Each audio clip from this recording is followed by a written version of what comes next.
Tatiana, do me a favor. Pick somebody.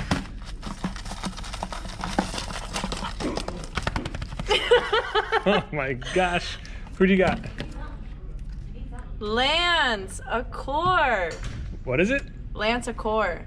Lance Accord. Do you have a Honda Accord? I'll explain later.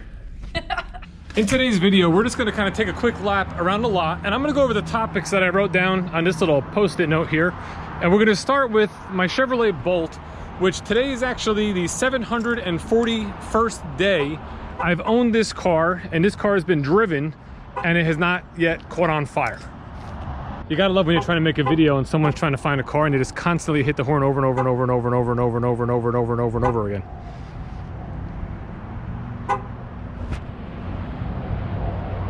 Anyways, yeah, 741 days that the car's been on the road, it has not burst into flames. It's funny, the way the media talked about it and the way people are commenting, you think that like all 150,000 Bolts that were ever produced are all of a sudden just gonna go up in flames. You know, I don't know, I have complete confidence in this car. I've driven this car to extremes as far as depleted the battery completely, very close to completely twice on video, which you can check out in the Bolt playlist that I have. You know, I've charged it to 100%. I did all these things before there even was a recall. So now that there is one, yes, I get there is a situation there. From what I can find, 12 Bolts did in fact catch on fire out of the somewhere around 150,000 that they made. It's just not enough for me to worry about it all that much. And then the thing about parking 50 feet away, from what I can understand, as you read these articles, it says that GM has told some Bolt owners to park 50 feet away. So I did a little bit of digging because my recall notice says nothing about that. When you go on the Chevy Bolt EV site dedicated to the recall, it says nothing about that. So apparently what I found is that when people would call into customer care reps or somebody there would tell people to park 50 feet away. So I was never told that. So to me, there's no reason to do that. I'm following my recall notice and I'm following the website. Next up on our list here, let's talk about things that have arrived. So as you can see here, we have 5 Chevy Traverses. These are all available, mostly either a 3LT model or a 1LT model. I do have a Tahoe that showed up there, but that's sold. I actually delivered last week a very nice white Z71 Tahoe that had showed up. That gentleman bought this truck back on August 5th as an inbound unit. He found it online, it was available. So it just showed up, you know, last week. We got the pre-delivery inspection done. He got all his funds together and he rolled out in that truck, very happy to be able to actually get one, which was pretty cool. Out here at the far end of the lot, as we continue our little lap here, we have 3 vehicles. We have a High Country 1500 Silverado Crew Cab. We have a Crew Cab Trail Boss Custom, and we have a 2021 Chevrolet Suburban LT.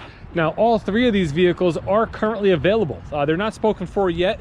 This one, the Suburban, I believe, has 3 appointments that might come in on it today to check it out. It's basically an LT model.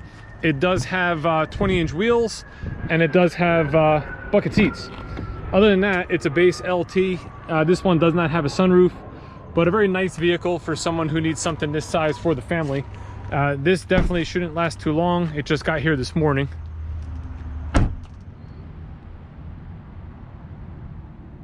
Next up, the Silver Crew Cab Custom Trail Boss. Now, we all know and love the Trail Boss with its 2-inch lift. It's bolder styling with the black bumpers, the red tow hooks, the black wheels. So it definitely looks great. The custom model is the one that has the full Chevrolet banner versus just having the bow tie within the front grille like you see on the LT. You have black door handles, and this has what's called the Dark Essentials package, which is not only going to give you the black bow ties, but also the black emblems. We just need our service department to install those on the vehicle. This one has the multi-flex tailgate. So as we open this down, you can see you can open it like a regular tailgate. If we reach under and press other button, we can drop that, and then we drop this down to a step. Now, the reason I want to show you this is this section right here, they actually make a GM accessory speaker system that you can link up to via Bluetooth and or through USB ports. So when you're tailgating, you have a really cool radio system right here within the back of the tailgate built right in. It's awesome. This truck was also equipped with the spray and bed liner, which in my opinion is a must-have. It's a crew cab, so you got plenty of space in the back seat for passengers. You can lift these seats up like stadium style. course, is all plastic on everything because these vehicles just arrived this morning.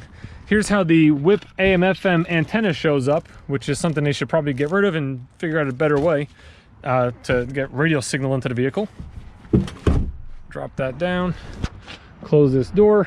This does have the safety package in it, so you are getting forward collision alert with emergency braking, and with that it also gives you steering wheel controls for your radio, which is pretty nice, and it gives you the color driver information screen. This vehicle also was equipped with the 5.3 liter V8, but because of the chip shortage, it does not have active fuel management.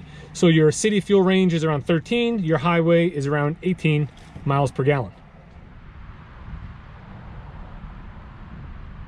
Lastly, for the vehicles that just showed up today that are available, the Silverado Crew Cab High Country. That is a High Country Deluxe, so it's giving you pretty much everything you could want in a pickup. It does have the 22-inch wheels. It has the sunroof. It has the wheel-to-wheel side steps in chrome. Beautiful looking truck. Spray and bed liner. Standard tailgate, power up and down. What this does not have is there's no second row heated seats. There is no high definition radio. And there was one more thing. Oh, how can I forget? It does not have automatic start-stop technology. Due to the chip shortage, those items not in the vehicle. I'm assuming that's why the second row seats aren't heated.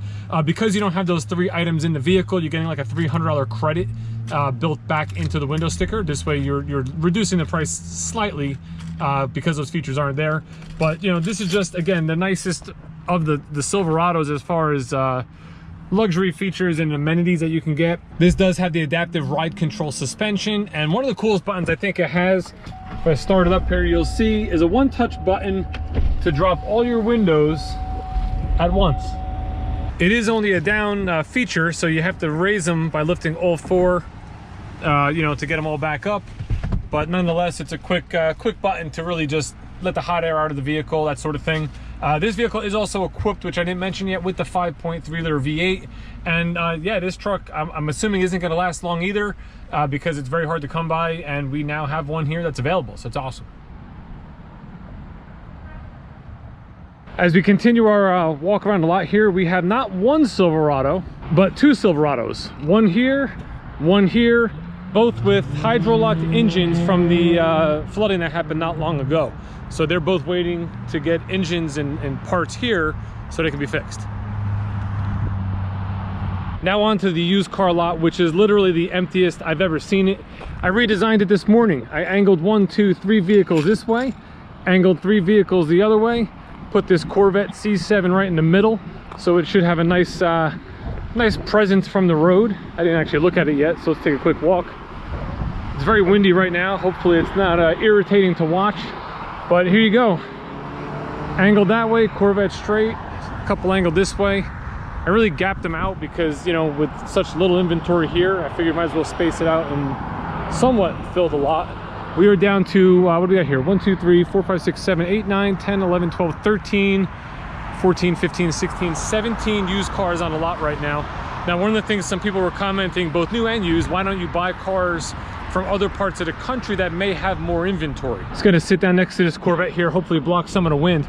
So here's the thought process with that. If we bought cars from across the country, they're going to be charging top dollar for those vehicles, even though we're a dealer. So we're going to have to pay a premium on the vehicles. We're going to have to pay to have them shipped here. We're then going to possibly do some sort of reconditioning if it's a used car or whatever to get it to our standards. And then we got to sell it to make a profit. So it's just on a new car, you're definitely charging probably $5,000 to $10,000 over MSRP to do that. And on a used car, same thing. The prices will just be astronomical. So right now, I'm assuming it doesn't make sense for them to do that. I don't own the building. I just sell the cars. So for me, it's what's on the lot, what can I offer my clients, and just go through the process day by day and do what you can. I'm not exactly sure what the ins and outs are of what the ownership and the managers are deciding to do, but that's sort of the way I look at it. If you're being criticized for charging over MSRP, which is $1,000 or $2,500, how are you going to pay that premium from a car across the country, ship it here, and then again upcharge even higher to sell it to make it a profit so it actually makes sense? Just doesn't seem like it's the way it should be done. But if you're in the market for a C7 Corvette convertible, I got a 2018 right here ready to go. All right, so we pretty much finished our lap around the lot. We kind of went over some of the different topics that I wanted to discuss, a little bit about what we have, 3 really cool trucks that are available. But now let's get to the fun part and let's tell Lance what he won and how he won it. As some of you guys may know, I have a website, DaveBSellsChevy.com, and on that website, for a limited time, I ran the Dave B Sells Chevy Crew Pack. Now that gave you a t-shirt, an air freshener, a Dave B Sells Chevy logo decal, and a keychain.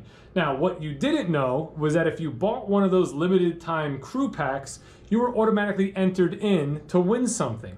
I decided not to tell anybody. I decided to keep it a secret and just make it a little bit more fun for a future video so somebody would get something unexpected. Lance was one of the folks that bought a crew pack for me, and to everybody who did, thank you very much. I really appreciate the support. And now it's like, what did you win, right? Well, you know I always wear my Oakleys in my videos. You may have noticed earlier that the raffle was actually drawn from an Oakley box. And yes, inside we have a matching pair of Oakleys, just like the ones I wear, for you, Lance. So congratulations, you won, and I'll be mailing these out to you very shortly. Again, thank you everybody for the support. I really appreciate everything that you do for me. The likes, the comments, the just watching the channel. And then if you go above and beyond and you buy something from my website, that's awesome. The t-shirts are still there. You can buy them. You can pick yourself up a keychain or an air freshener, whatever you like. If you want to, DaveBSellsChevy.com. Thanks for watching. I'll see you guys in the next video.